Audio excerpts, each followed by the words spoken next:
Welcome to JEET, JEE and NEET PYQ series by Amit G.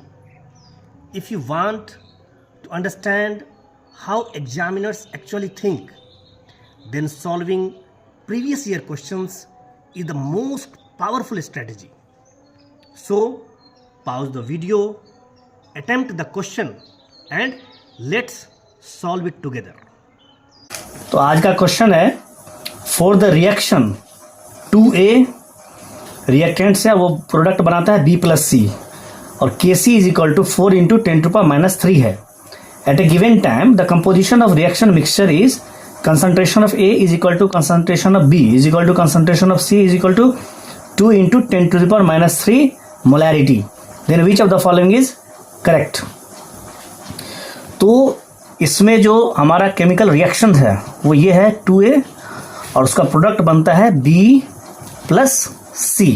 Option है then which of the following is correct. Reaction is at equilibrium, reaction has a tendency to go in forward direction, reaction has a tendency to go in backward direction, reaction has gone to completion in forward direction. तो जब इस तरह का option रहे जिसमें हमें reaction के tendency के बारे में पूछा जाए, जो रिएक्शन होगा वो फॉरवर्ड होगा या फिर रिवर्स डायरेक्शन में होगा, उसके लिए हम क्या करते हैं कि QC यानी रिएक्शन कोशेंट हम पहले निकालते हैं और उसको हम कंपेयर करते हैं KC से.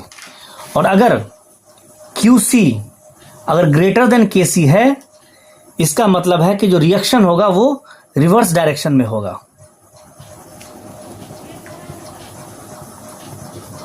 और अगर QC अगर लेस देन KC है, इसका मतलब जो रिएक्शन होगा वो फॉरवर्ड डायरेक्शन में होगा.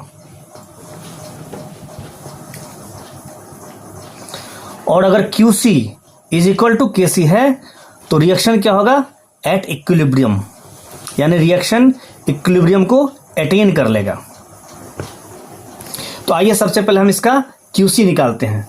तो QC क्या होगा concentration of B into concentration of C divided by concentration of A का होल स्क्वायर.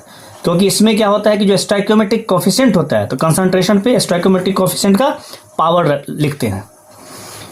और हमें गिवन है कि जो कंसंट्रेशन A बराबर concentration of B is equal to concentration of C है और तीनों का कंसंट्रेशन क्या है 2 इंटू 10⁻³ मोलैरिटी है. तो 2 इंटू 10⁻³ ये कंसंट्रेशन ऑफ B है, उस तरह से 2 इंटू 10⁻³ ये कंसंट्रेशन ऑफ C है डिवाइडेड बाय 2 इंटू 10⁻³ का होल स्क्वायर ये कंसंट्रेशन ऑफ A है. और इसको क्योंकि ये कैंसिल हो जाएगा तो ये क्या हो जाएगा 1 हो जाएगा. इसका मतलब QC क्या आ गया 1 आ गया. और KC क्या है यहाँ पे गिवन है 4 इंटू 10⁻³ इसका मतलब है कि जो QC है वो ग्रेटर देन KC है, यानी जो रिएक्शन होगा वो किस डायरेक्शन में जाना चाहिए, उसका टेंडेंसी होगा रिवर्स डायरेक्शन में जाने का. इसके अकॉर्डिंग कौन सा ऑप्शन है. ऑप्शन ए है कि रिएक्शन इज एट इक्विलिब्रियम. ये तो नहीं होगा क्योंकि QC is not equal to KC है ना. अगर इक्वल हो जाता तो फिर रिएक्शन इज एट इक्विलिब्रियम होता. ऑप्शन बी है कि reaction has a tendency to go in forward direction. ये भी नहीं होगा क्योंकि अगर QC लेस देन KC होता तब ये ऑप्शन सही रहता. सी ऑप्शन है reaction has a tendency to go in backward direction. ये ऑप्शन सही है. वैसे हम ऑप्शन डी देख लेते हैं. Reaction has gone to completion in forward direction है ना. तो ये जो कभी भी अगर gone to completion in forward direction होता है ना, उस केस में क्या होता है कि जो KC का वैल्यू होता है ना वो ग्रेटर देन 10⁻³ होता है. इस केस में ऑप्शन डी सही रहता है. ठीक है. तो as per this question the right answer is option C, यानी reaction has a tendency to go in backward direction.